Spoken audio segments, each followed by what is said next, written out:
Hello, and welcome to episode 6 of the pharmaphorum podcast. My name's Dominic Ty, and I'm pharmaphorum's creative director. For this first episode of 2019, I spoke with Professor Brian D. Smith, who is a leading authority on the evolution of the life sciences industry, with a 40-year career that has seen him move from research to marketing to academia. We talked about his fascinating work on pharma's DNA and evolutionary trends within the industry, before drilling down into what makes a modern and successful medical marketing team, and how his DNA analogies can be applied within this area. You can find more details of this episode, including a download link for the podcast and information about other instalments in the series at pharmaphorum.com/podcast. The podcast is also available on iTunes, where you can find and subscribe to it by searching for pharmaphorum. So I'd like to welcome to the pharmaphorum podcast Professor Brian D. Smith. He's a leading authority on the evolution of the life sciences industry, a 40-year veteran of the sector, and has published over 300 books, papers and articles on the topic, which include The Future of Pharma, Darwin's Medicine and Brand Therapy. Over the course of his career to date, it's a journey that's begun with him as a research chemist, moved on to roles as head of marketing, and then to an academic career that has encompassed a PhD on strategy effectiveness in the life sciences industry. So, Brian, welcome to the podcast. Thank you for having me, John. So, I wonder if we could start with... it's quite a career, of course, you've already built, but so far. Can you tell us a bit about your current role, and what keeps you busy on a day-to-day basis? Okay, I spend about 3/4 of my time researching and writing about the evolution of the pharma and medtech sectors. I'm very specialised, very geeky. I only concern myself with those sectors, not any others, and I do that at two universities. At the University of Hertfordshire in the UK, I have a research group of PhD students. I believe it's the only research group in the world that is focusing on the evolution of the industry. And at Bocconi University in Milan, I also work with a group there which is specialised on the evolution of the healthcare system and the industry associated with it. And in terms of your work on the evolution of the life sciences industry and how it touches on concepts of DNA, could you tell us a bit about that, and what's the central thrust of your work on pharma's DNA? I think the key point to get is that when I use the word evolution, I mean it in the Darwinian scientific sense. You'll be aware, of course, that often when we use the word evolution in common parlance, we simply mean slow, gradual change. Whereas in a Darwinian sense, it has a particular mechanism of variation and amplification and selection by the natural environment. So my work is concerned with the application of Darwinian science to the evolution of the industry. The basic premise is that Darwinian evolution is an explanation not just of biological systems, but of any complex adaptive system. And of course, industries are complex adaptive systems, the pharmaceutical industry in particular. So we can use the underlying science there to explain the way that the industry is evolving. So in my work, business models are the equivalent of species, and that cascades all the way down until the equivalent of DNA is something like the equivalent of genes are things called organizational routines, the little sub-processes that organizations have for doing things, and how they vary and how they then manifest themselves as organizational capabilities and organizational traits like strategy and structure. That's the work that I concern myself with. Mm-hmm. And from the point of view of that work and your observations on the industry itself, how do you see the pharmaceutical industry evolving at the moment? Well, people who've read Darwin's Medicine will know that the single word answer is speciation. The industry is speciating into many different business models, 26 in fact I've identified in my research. So although we tend, when we're at the bar at a conference, we talk about the industry or the industry business model, it only takes a few seconds thought to realise that that's actually quite a silly thing to say. I mean, if you compare the likes of Roche, for example, with an Indian generic pharmaceutical manufacturer, there is no way that you would ever say that they were even similar business models. So the big trend to be aware of in the industry is speciation of business models into multiple ways of creating value for different audiences who define value in different ways. So one of the takeaways from that, from the point of view of the pharmaceutical industry executives, is you can't simply look and see what other pharmaceutical companies are doing and copy them, because they might be a different species of pharmaceutical company from you. You have to think about the way that you're intending to create value in the marketplace and who will define value in your marketplace, and all of the routines, processes, capabilities that are necessary in your particular ecological niche, as it were. And so you've recently, of course, presented at the Chartered Institute of Marketing in the UK. You gave a talk on medical marketers' DNA. Could you tell us a bit about how does your work relate to successful medical marketing teams? Well, this presentation came out of a big piece of work I've been doing recently with lots of companies, looking at effectively why some medical marketing teams are more effective than others, with the caveat, of course, that doesn't mean the marketing department. Medical marketing teams in pharma and medtech companies are much wider than simply the marketing department. They include market access, medical affairs, and many other functional roles. But what I was doing was looking at the way that these different teams vary in their effectiveness. Some of them are, as I joke in the presentation, some of them have superpowers and some of them are much less effective. And where that tracks down to is these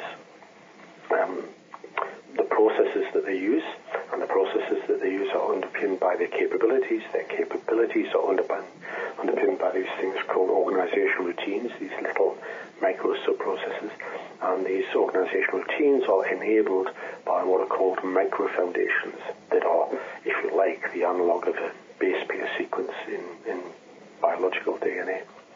So my work drills all the way down to what are the micro foundations and routines of effective medical marketing teams versus those that are less effective. And in terms of something like a micro foundation, can you give us some examples of what those might be? It probably makes more sense to drill down from the top rather than go straight to the bottom. So if you imagine if I said to a pharmaceutical company, what is an effective medical marketing team? What does it need to do? What is it there for? Well, you could give a very long answer, but the short answer is that it's there to do three things. It's there to understand the market situation. It's there to understand, use that understanding of the market situation to make a strong strategy and to execute it.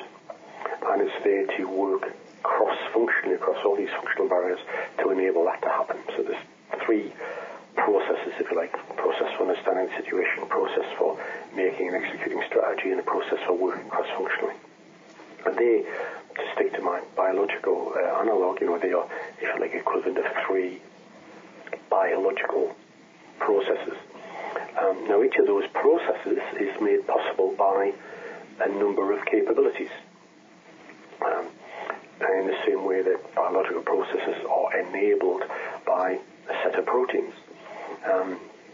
So if I took, for example, the process for working cross-functionally, then you need capabilities to gain commitment to common goals, to pool diverse knowledge, to create consensus rather than just compromise, and to, in particular, to differentiate between satisfying, i.e. delivering what you're supposed to be delivering, rather than satisficing, which it's a term organizational scientists use, but satisficing, it will be familiar to listeners of this podcast as tick boxing, just getting it off your desk, ticking the box. I've done that even though I haven't actually done a great job, I've just got it off my desk. So those 4 capabilities are necessary to work cross-functionally. So each of those capabilities is underpinned by a set of routines. Now, there's about 5 involved there.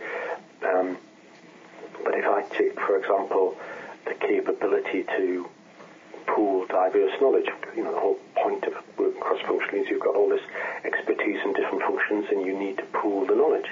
Well, there are a set of routines that underpin that. And if I drill down to the routines underneath that, each routine is underpinned by a set of these things called micro-foundations. So, micro-foundations fall into 4 categories, and usefully, in my book, I divide them into these 4 categories that begin with A, C, T, and G, because, of course, what I'm trying to do is draw the analogy with base pairs. So, the micro-foundations that make an effective medical marketing team work are the attributes of the individuals, the conflict management methods, that is the methods used to resolve disagreement within the team, the group processes, the processes that go on within the team, and the team structures, which includes both who's in the team and how it is connected to other teams. So those 4 things are what underpin the effectiveness of team. Would you like me to elaborate on particular examples of those? Yes, please, if you could. Well, if I take that, for example, if I take this routine for pooling of diverse knowledge, so anybody who's worked in a medical marketing team knows that around the table you have this fabulous expertise, and very rarely is the problem that you don't have the knowledge or expertise. The problem is knitting it all together to deliver what the brand team needs to deliver. And it's everybody's brought their own piece of the jigsaw. So what are the micro-foundations that allow that to happen, for example? And obviously there will be different micro-foundations for different routines and for different capabilities. So the most common ones we see there, for instance, is that the individuals in the team, if you're trying to pool diverse knowledge, have to be able to differentiate between what is data, what is information, what is knowledge, and what is insight. Now, in excellent teams, you see them using those words meaning separate things. And I've written elsewhere on what those meanings are. But in less effective teams, you hear them use the words data, information, knowledge, insight as if they all meant the same thing. So that hinders their ability. Just in the same way that an R&D team couldn't function very well if people didn't really differentiate between what molecules, atoms, and ions were. For example, you need to have a common language. The second category is conflict management methods. One of the methods that effective teams have is that they have very good ways of criticizing ideas without criticizing the people. Now, it might seem an obvious thing, but you'd be surprised how rare that is, and how criticism within teams quite often comes down to criticism of people, even if it's hidden and veiled. So that's a thing that differentiates strongest teams. If we look at the processes that go on within groups in order to pool diverse knowledge, there are 2 effective sets of processes. What knowledge management experts would call deductive learning, and what they call inductive learning. Now, I won't bore you in this discussion about what exactly those are, but good teams know what they are and use them separately for their separate value and separate needs, whereas weaker teams tend not to understand how those learning processes work. And then finally, in the team structure thing, one of the things I find most interesting is that effective teams are very diverse, but let me be clear, because that word's been sort of hijacked politically. So effective teams are cognitively diverse. It doesn't mean that are necessarily diverse in terms of gender or age or racial group, or it's the cognitive diversity. They have a group of people who look at things from different perspectives, and that seems to be a very important thing to making them work. Added to that, actually, is also the effective teams also have access to external sources of expertise, because it's very rare that a team will have all of the expertise it needs about every subject in order to work well. So it needs access. So those things, attributes of the individuals, the way that they resolve conflict within the team, the way that they learn, take information and turn it into insight, and the way that they have different or structured, have cognitive diversity, are all examples of things that make teams work well. There are a lot more than that, of course, in the same way that it's a bit like you saying to me, what genes would we need to be intelligent? Well, it's polygenetic. There were lots and lots and lots and lots of genes. But those are just examples of some of them that we have. And so I imagine in terms of the research and the work that you've done, that you must see a lot of variation, a lot of variability in terms of the medical marketing teams. Do you see many that you would consider at the moment to be truly successful in terms of what they do? No, is the short answer, and there's an evolutionary reason for that. It's if you accept the premise that the industry is a complex adaptive system that is evolving, you see traits that are strong when the environment requires them to be strong. So, for instance, you very rarely find a pharmaceutical company that is weak at regulatory submissions, because, of course, the evolutionary pressure is that if they were weak at regulatory submissions, they wouldn't last very long, would they? They'd die. Mm-hmm. So medical marketing is a slightly different thing. You see, the industry historically has never needed to be very strong at medical marketing. I'm talking, I'm talking in a time scale of decades now. So until, relatively recently, until 10 years ago or so, the industry was very innovative and produced these fabulously innovative solutions that were always a step change, a step ahead, significantly better than what went before. Now, in that environment, all that the marketing team needs to do is to tell the customer about it. We've got this fantastic new thing. It is clearly much better than what you were doing before.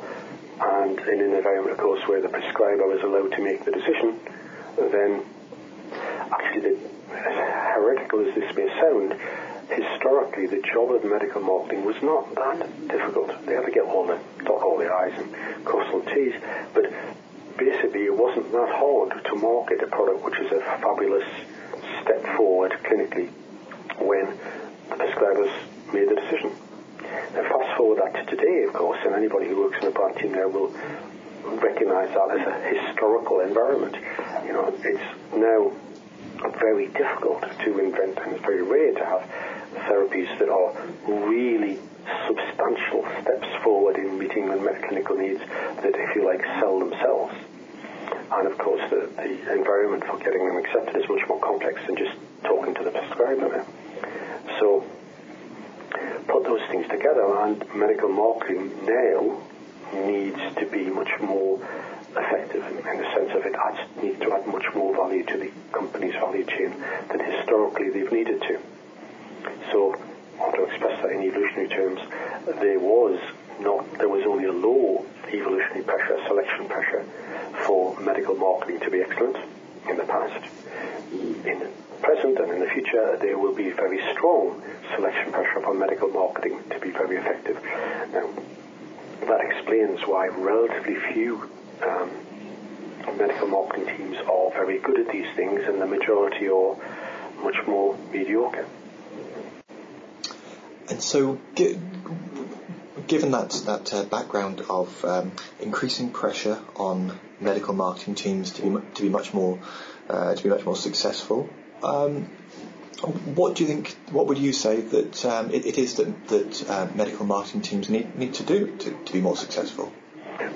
Well, this takes me back to the question you asked right at the head of the discussion of how is the industry changing, and I talked about it speciating into multiple business models. There is no single, if you like, genetic modification that will work across all business models to make them more effective. It's we're talking, when we're talking about the different types of companies in the industry, we're quite often talking about different business models, that is, different species, and therefore the solution for them is different. But there is, if you like, a generic formula that would guide the thinking. So if you're an executive thinking, sitting there thinking, okay, how can I make my medical marketing teams more effective? What are my handful of steps towards that? Then I'd offer the following. That the first thing is you need to sit down and consider your business model and your situation and your strategic context and think, okay, so what traits of my medical marketing team do I want to improve the most? Is it most important to me that the traits are excellent? They might be in traits in understanding the market, there might be traits in making the strategy, there might be traits to do with executing the strategy, there might be traits to do with working cross-functionally, or something else.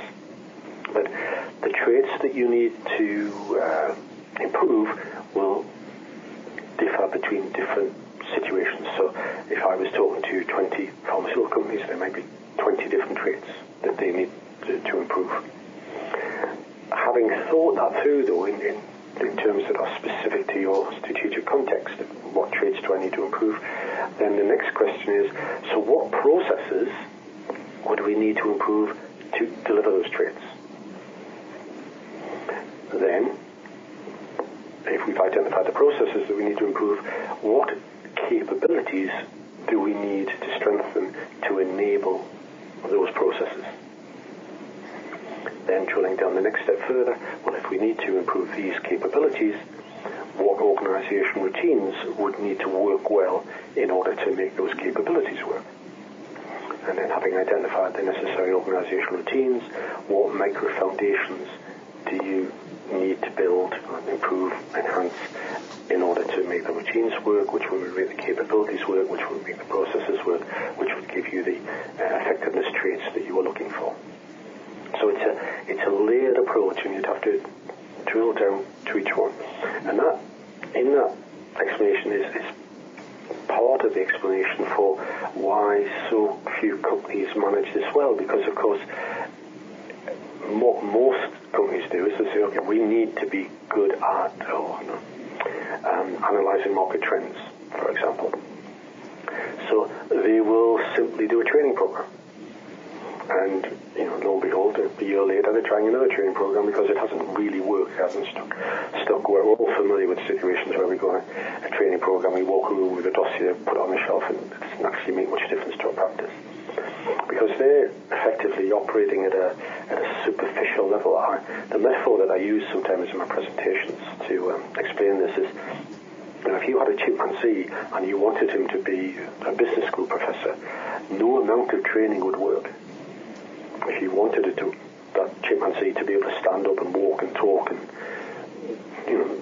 give presentations, then you would need to go in there and genetically modify it. You would go, change his base pair sequence with CRISPR-Cas9 or viral vectors or something. And it's the same in a medical marketing team. If you want to significantly change its traits to adapt to the changing market situation, the superficial training of the team won't work. You would have to go through this 5-stage process of understanding the traits, processes, capabilities, routines, and micro foundations, and work at the level of the micro foundations and the routines in order to make a significant and lasting difference.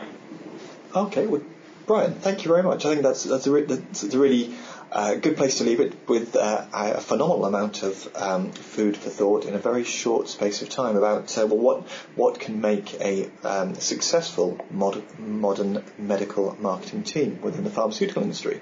So at that point then we'll leave it, but Professor Brian D. Smith, thank you very much for joining the pharmaphorum podcast. Thank you very much for asking me. So we come to the end of another episode of the pharmaphorum podcast, which this time around featured Professor Brian D. Smith on successful medical marketing teams. You can find more details of this episode, including a download link for the podcast and information about other instalments in the series, at pharmaphorum.com/podcast.